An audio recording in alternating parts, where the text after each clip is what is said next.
Voilà, alors je joue un peu de musique à mes heures perdues, mal, parce que c'est d'abord la chimie qui m'intéresse le plus. Mais quand même, je suis tombé sur des podcasts d'un musicien, un violoncelliste israélien, absolument extraordinaire. C'est des cours qui sont donnés. Je trouve ça merveilleux, cette espèce d'utilisation de l'Internet pour aller distribuer un savoir qu'on a. Et je suis très émerveillé, très reconnaissant à ce genre de personnes de faire ça. Je crois qu'on a l'obligation morale de contribuer à ça, rien que par reconnaissance par rapport à des gens comme ça. Alors, je ne vais pas faire des cours de musique, puisque je ne suis pas musicien, je vous rappelle que je suis physico-chimiste, mais il y a quelque chose qui m'intéresse beaucoup, c'est de faire bien de la science. C'est un souci de tous les instants. Comment faire bien? Alors, c'est pas facile, parce que pour une opération aussi simple que peser, vous voyez, on a une balance de précision, on a un objet, on voudrait le peser, et bien rien que ça, il y a environ, il y a plein de fautes à faire, mais il y en a au minimum 7. Par exemple, quand on arrive devant une balance de précision, on doit regarder qu'elle a été contrôlée il n'y a pas longtemps. Bon. Ensuite, cette balance, elle doit être parfaitement horizontale. Donc il y a un niveau à bulle, on doit mettre la bulle au centre. Bon. Une fois que la bulle est au centre et que la balance est contrôlée, ce n'est pas suffisant pour être sûr du résultat qu'on va obtenir. Il faut par exemple que la porte de la pièce soit ouverte. Sinon, s'il y a des courants d'air, la balance va afficher n'importe quoi.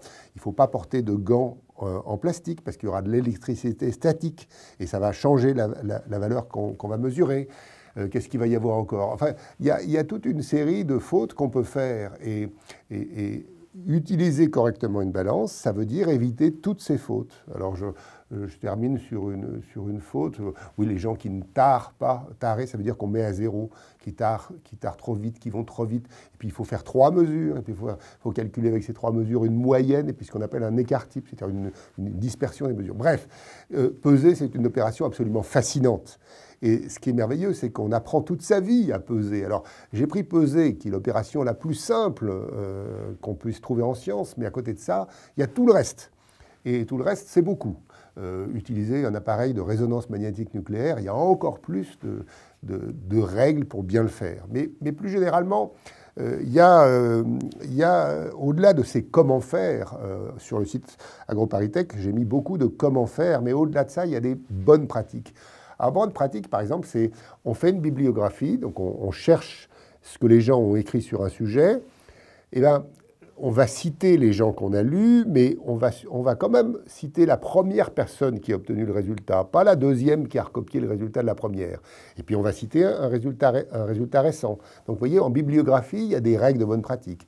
Maintenant, il y a des tas de choses à toutes les étapes. Par exemple, moi, je suis en colère contre mes enseignants, des enseignants que j'ai eus à l'école de physique et chimie de Paris dans le temps, parce qu'on n'a jamais prononcé devant moi le mot de validation.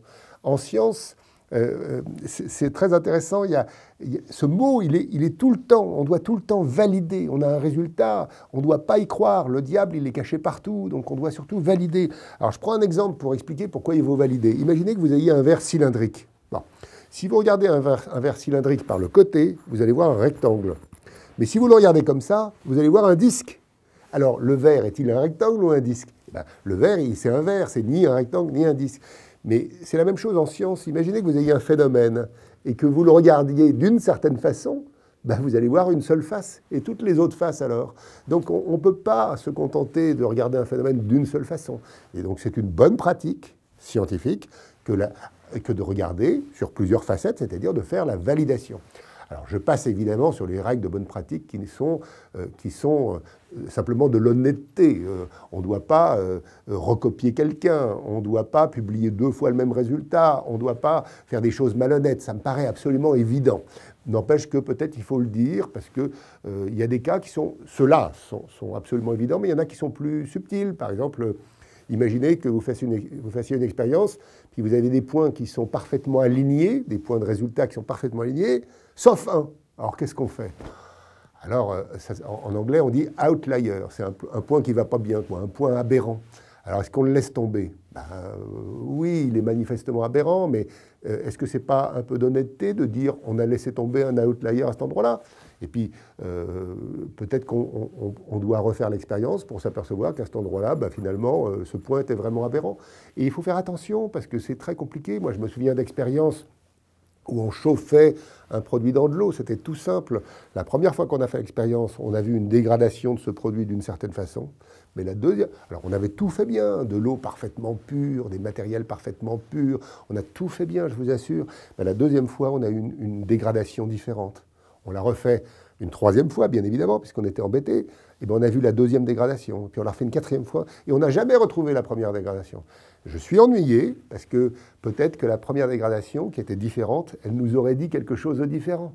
Donc, vous voyez, on va publier le résultat des nouvelles dégradations, mais la première, je vais la mentionner dans la discussion de cet article, parce que je crois que c'est peut-être une piste pour faire une découverte. Et ça serait très grave de se priver d'une piste pour faire une découverte. Bon, bref. Alors, les bonnes pratiques. Les bonnes pratiques. Aujourd'hui, sur le site AgroParisTech, il y a un répertoire de textes sur les bonnes pratiques en sciences, environ 80 textes.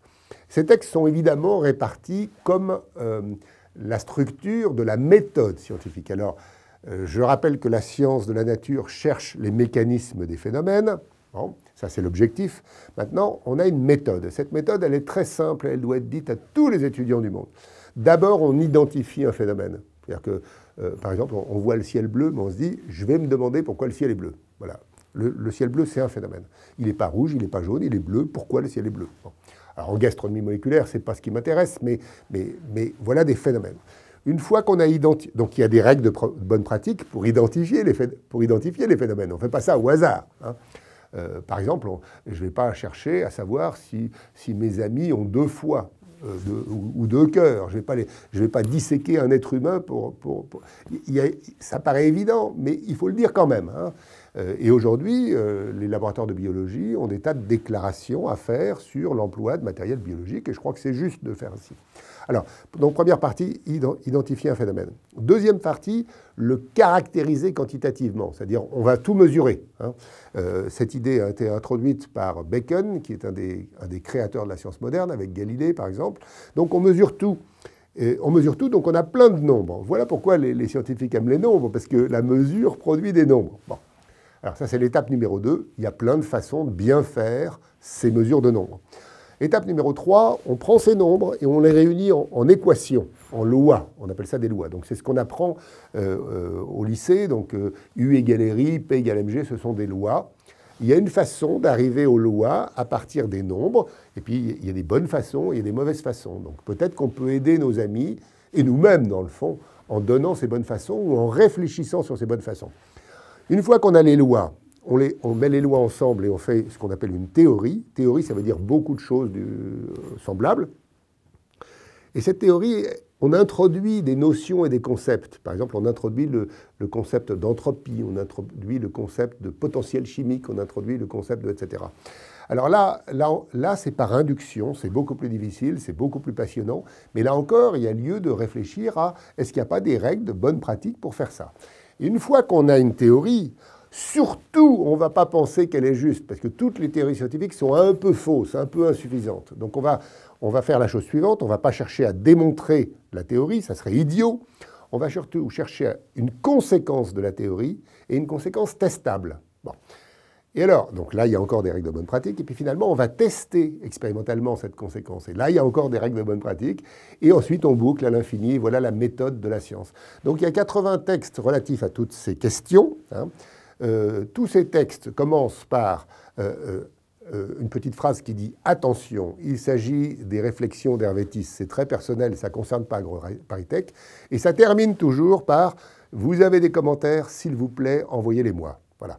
Alors, tout ça a été constitué au fil des années. Maintenant, c'est plus propre en français. Hein. Et surtout, j'espère que tous mes collègues et les étudiants contribueront. Alors, les collègues pourront contribuer en apportant des réflexions à eux, qui seront complémentaires de celles qui sont données, ou éventuellement en me faisant des critiques. Je serai très sensible à recevoir des critiques, très heureux de recevoir des critiques, parce que ça prouve que je pourrais m'améliorer, ce qui est une bonne pratique. Et quant aux étudiants, je serais très heureux qu'ils me disent « Ah tiens, tiens, il me manque telle partie, ou bien, ah là, on m'a dit le contraire, vous voyez. Et donc, comme ça, on pourra améliorer cette espèce d'objet extraordinaire qui se développe depuis quelques années, qui sont donc ces règles de bonne pratique.